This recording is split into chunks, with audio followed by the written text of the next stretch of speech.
শীতকালে বাজারে নানান রকম শাকের দেখা মেলে, যেগুলো সারা বছর কিন্তু বাজারে দেখতে পাওয়া যায় না। এর মধ্যে আমার ভীষণ পছন্দের আর ভীষণ সুস্বাদু একটা শাক হলো মেথি শাক। আজকে মেথি শাক ভাজার রেসিপি শেয়ার করছি। খুব পরিচিত, নতুন কিছু নয়। আমি যেভাবে রান্না করি আজ সেটাই শেয়ার করব। নমস্কার বন্ধুরা, আমি শম্পা, আপনাদের সবাইকে স্বাগত জানাচ্ছি শম্পার রান্নাঘরে আজকে নতুন পর্বে।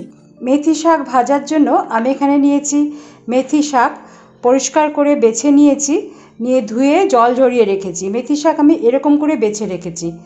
একদম সামনের পাতাগুলো নিয়েছি, একটু একটু ডাঁটি যেগুলো একদম নরম সেই ডাঁটিগুলোই নিয়েছি, আর শক্ত ডাঁটিগুলো সব বাদ দিয়ে দিয়েছি।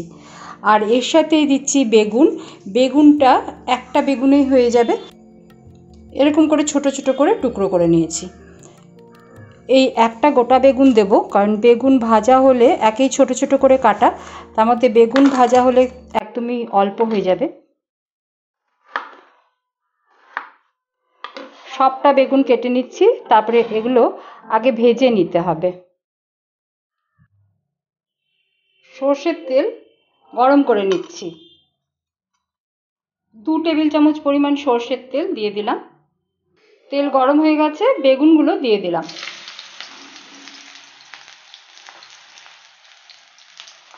স্বাদ মতো নুন দিয়ে দিলাম।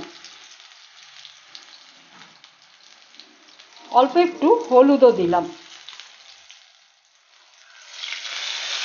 নাড়াচাড়া করে একটু ঢাকা দিয়ে দেবো, আঁচ লো করে দেবো, তাহলে এই তেলেই কিন্তু বেগুনটা ভাজা হয়ে যাবে। বেগুনগুলো যতক্ষণে ভাজা হচ্ছে ততক্ষণে আমি মেথি শাকটা বেছে রেখেছিলাম সেটা অল্প একটু কুচিয়ে নিচ্ছি। একেবারে ফাইন বা মিহি করে কুচোনোর দরকার নেই, একটু এরকম রাফলি একটু ছোট ছোট করে কেটে নিতে হবে, নাহলে কিন্তু এই ডাঁটিগুলো খাওয়ার সময় অসুবিধা করবে। এরকম করে আমি ছোট ছোট টুকরো করে কেটে নিচ্ছি।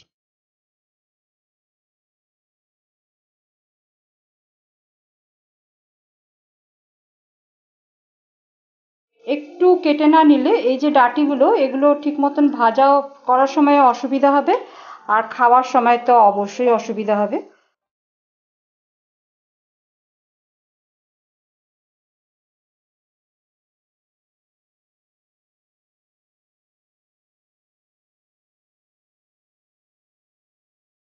বেগুন অনেকটাই নরম হয়ে গেছে, এবারে একটু উল্টে পাল্টে ভেজে নেব।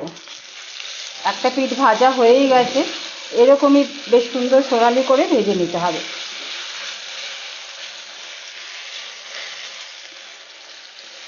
আর একটু ভেজে নিচ্ছি যাতে চারপাশটায় এরকম রং ধরে যায়।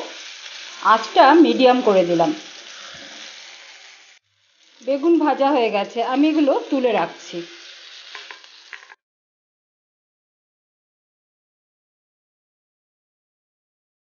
যা তেল রয়েছে তার মধ্যে দিচ্ছি 2টো শুকনো লঙ্কা।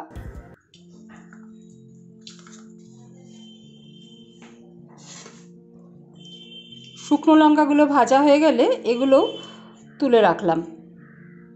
এরকম করে ভাজা হয়েছে, এগুলো তুলে রাখলাম।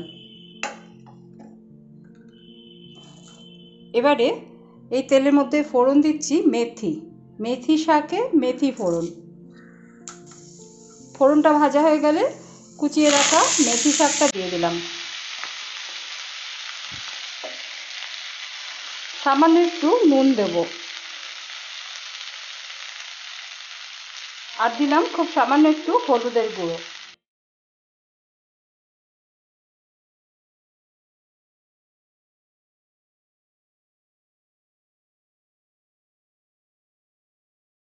মেথি শাক থেকেও জল বেরোবে, ঢাকা দিয়ে রাখবো, আঁচ একদম লো করে দেবো, তাতে শাকটা একটু সেদ্ধ হয়ে যাবে। তারপরে এটা ভেজে নেব।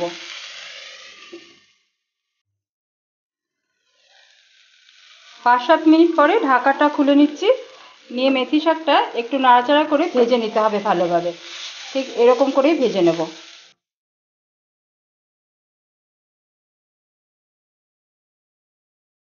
মেথি বেগুন একসাথে মিশিয়ে ভাজা করলে কিন্তু ততটা স্বাদ লাগে না।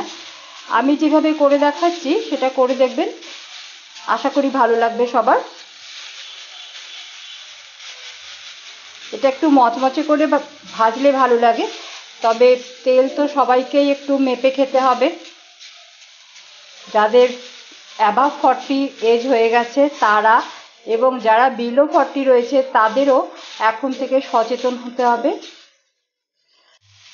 আঁচ কিন্তু একদম কমানো রয়েছে, নাহলে পুড়ে যাবে, ঠিকমতো ভাজা হবে না।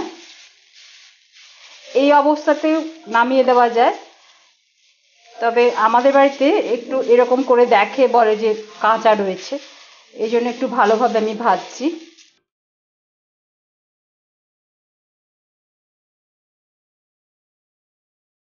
যতটা শাক আর বেগুন ভাজলাম দুজনকে সার্ভ করা যাবে।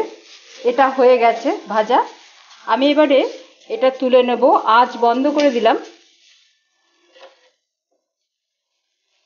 নিয়ে এটা তুলে রাখছি, তুলে আমি দেখাচ্ছি কিভাবে সার্ভ করতে হবে।